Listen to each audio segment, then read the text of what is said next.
Welcome to the Soulful Badass Podcast. I'm your host, Rachel Jackson, an intuitive success coach from the UK, and I'm here to help entrepreneurs, leaders, and soul-aligned goddesses to create epic levels of success and impact in your life and your business.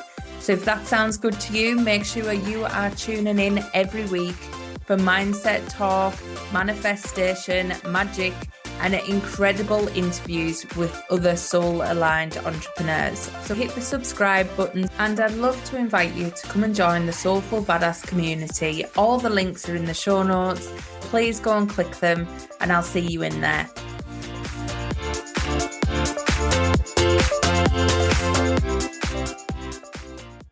Hi everyone, welcome to today's podcast episode. In today's episode, I want to talk about such a powerful topic. Now, it's quite apt that this week I've had COVID and it's absolutely wiped me. So if I sound a bit groggy, that is why. But it's also really made me stop talking and save my voice, save my energy. And I think that's really true for what I'm going to talk about today. So whilst I've been, taken some time out, I've watched a program and it's Suranne Jones following the witch trials. Now, anybody knows me, they know that I love to talk about that witch wound and really what it's done to us as women. And it's lit a fire inside of me today. And it's lit an energy that needs to be talked about and needs to be expressed. And I've just had a coaching client that I've been speaking to, and there's just this level of shame that we do to ourselves as women, and not just to ourselves, but to other women as well. And there's this level of holding ourselves back, keeping ourselves small, keeping ourselves lower, or not using our voice in the way that we want to use it because we're scared of repercussions, we're scared of what people will say, we're scared of judgment, we're scared of not being liked, we're scared of not fitting in. And today I want to talk about really reclaiming this power, reclaiming this voice, reclaiming this energy, whether you want to call it being a woman, whether you want to call it being a witch, whether you want to call it being a queen, whatever it means for you, whatever word you want to put on it. But why don't we reclaim the word witch for ourselves? Why don't we call it back into our power? Because let's be honest, if I was born 400 years ago, I would have been tarred with the word witch.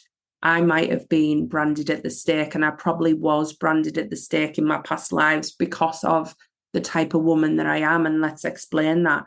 I am the maiden, I am the mother, I am the crone.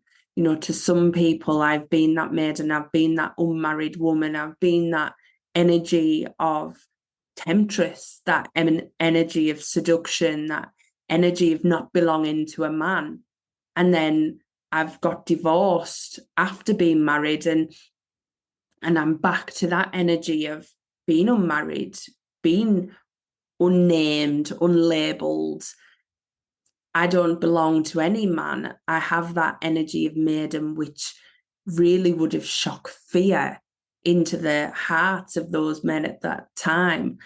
And now, I am a mother. I'm not a mother who has birthed a child, but I'm a mother to my dogs, my cats. That energy, that mother is in me, it's in me. And yet I've had so much shame through my life of I've not actually conceived a child. I've not ever been pregnant or ever had that opportunity.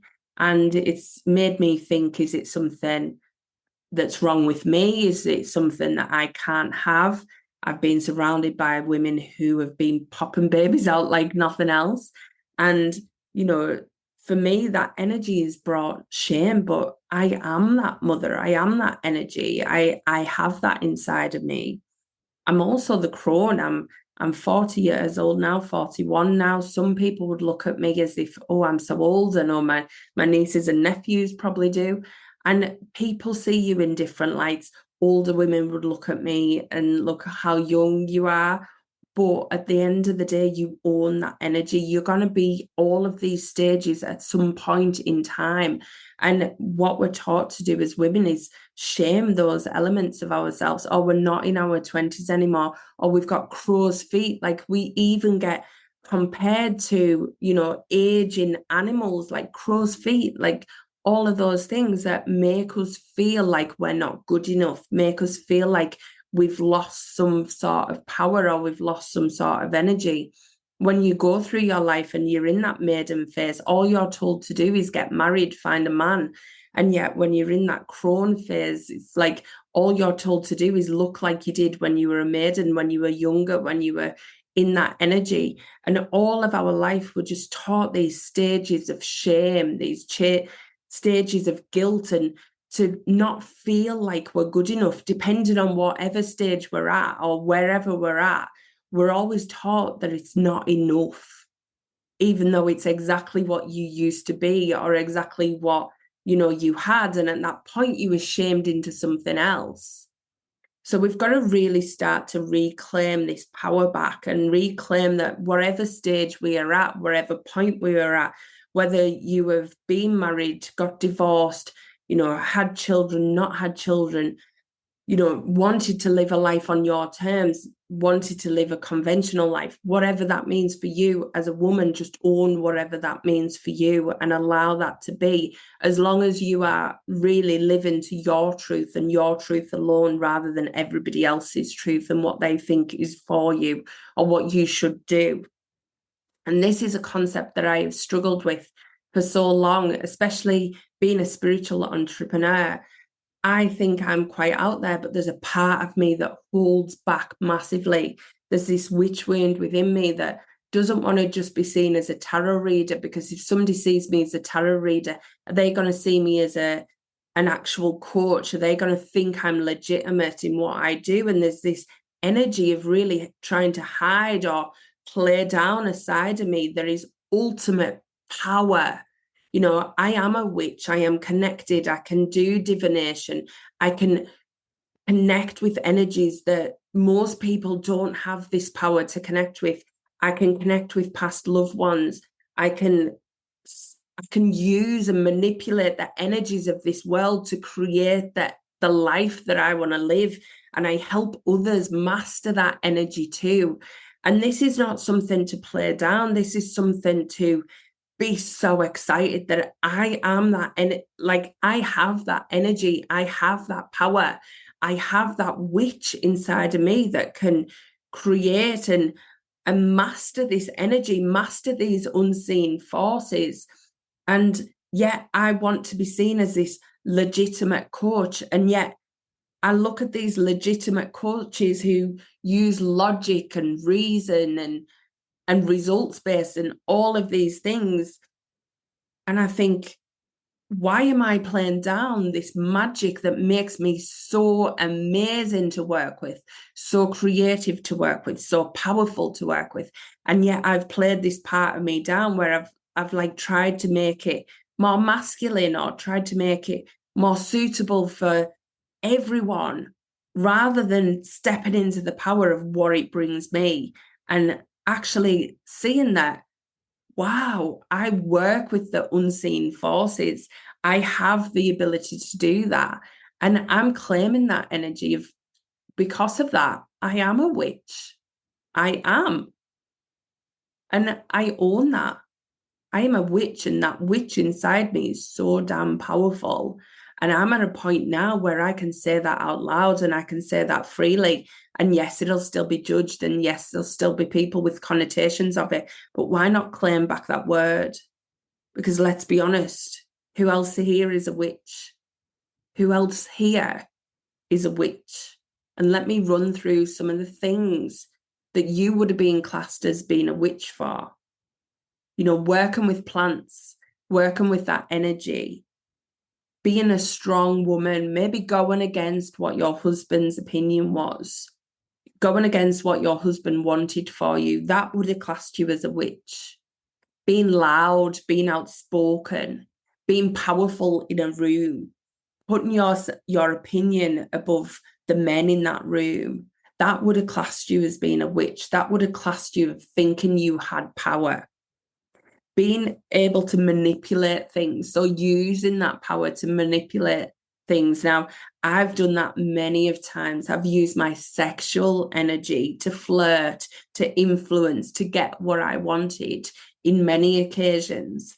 And that would have been classed as that manipulator, that working to toy with men, to own and influence. And it was dangerous and seductive. And that's sexual energy, enjoying sex, enjoying orgasms, enjoying that energy of you being able to have pleasure, to have joy. That would have caused you to be seen as a witch. And now all the witch trials and everything that happened was about really reducing that women's sexuality, reducing that women's power, reducing anything that linked to us having cycles, us having urges, us having those types of energy inside of us. The fact that I'm so influential and other people who are listening to this podcast are so influential. You help people see a different way. You help people work with the unseen forces. You help people to see light that is there. You help people create heaven on earth, which is going against this idea of God and man and all of the things that really would have classed you as a witch. So if you're in that camp, then, that those would have classed you as that person at that time. Being a rule breaker, being a rebel, being somebody who wants to live life that's not normal, that's different on their terms. That would have been classed as being a witch. Now, all of these things are truly powerful, but yet we shame ourselves for having them. We shame people who don't want a normal 9-to-5 job, like we think they're crazy, or we worry that they're not going to make it, or we worry that it's not going to work out for them. All of these things that are constantly around us to keep us small, to keep us in this box. But if you're fallen into this camp, you need to claim your inner witch inside. You need to claim your queen. You need to claim your maiden, your mother, your crone, whatever energy, whatever state you are in. And we all have them all. You need to claim all parts of you. You need to claim your prostitute energy that tells you you're not good enough, who hides you back, who compares you to other people. You need to embrace her and bring her in and tell her that she's allowed to be safe now, that there is no comparison, that there is no power that can control her unless she allows it. You need to bring that energy in and allow it to be who you need to be. You need to find your voice because you are the witch, you are the woman, you are the power. And we need to let this out now. We don't hold the same connotation to the word wizard. We say, actually, you were a wizard at that. We make it something so powerful, something so lovely. And yet the word witch stirs something inside of us. And it stirs something inside of us because we've been told it's wrong. We've been told it's nasty, it's naughty, it's bad, it's cruel, it's working with the devil. When really it's our power, it's our sexuality, it's our voice, it's our womanhood that needs to come out. And it needs to be freed. And if we don't want to carry this word witch with this connotation into the next generations and have women fear their voice, fear standing up, fear living a life outside the norm, then we need to reclaim this word and allow it to be something different, allow it to be powerful, allow it to be sexy, allow it to be magnificent, because that is exactly what it is. And if anybody heard that on this, my dog has just been barking for extra confirmation, like that voice, that energy is coming out. So please Let's reclaim this word. Let's label it something good. Let's own it and own who we are. So be outspoken, be powerful, be influential, be that queen, be that maiden, be that absolute crone that has all that wisdom, and share it. Do not hold back. Just be you. Be the woman that you were born to be. Now, this one's a little bit ranty and a little bit like stirring something inside of you, I hope, but that needed to come out. And I hope it's connected with the parts of you that really needed to hear this, because the world needs you and your voice. So it's time to shed any fear of speaking your truth and allow yourself to be you, completely you, without any level of shame, guilt, doubt, whatever you've been holding on to. Let it all go and reclaim the woman that you are and the woman that you were born to be. I absolutely love you, and I will catch you next week. But in some exciting news, I've just launched a 3-day event in July, which is my Quantum Success Activation, and that is now available to join. So please go to the link in the bio and join me for that amazing event. But for today, let's reclaim the witch inside of you. Catch you soon. Bye.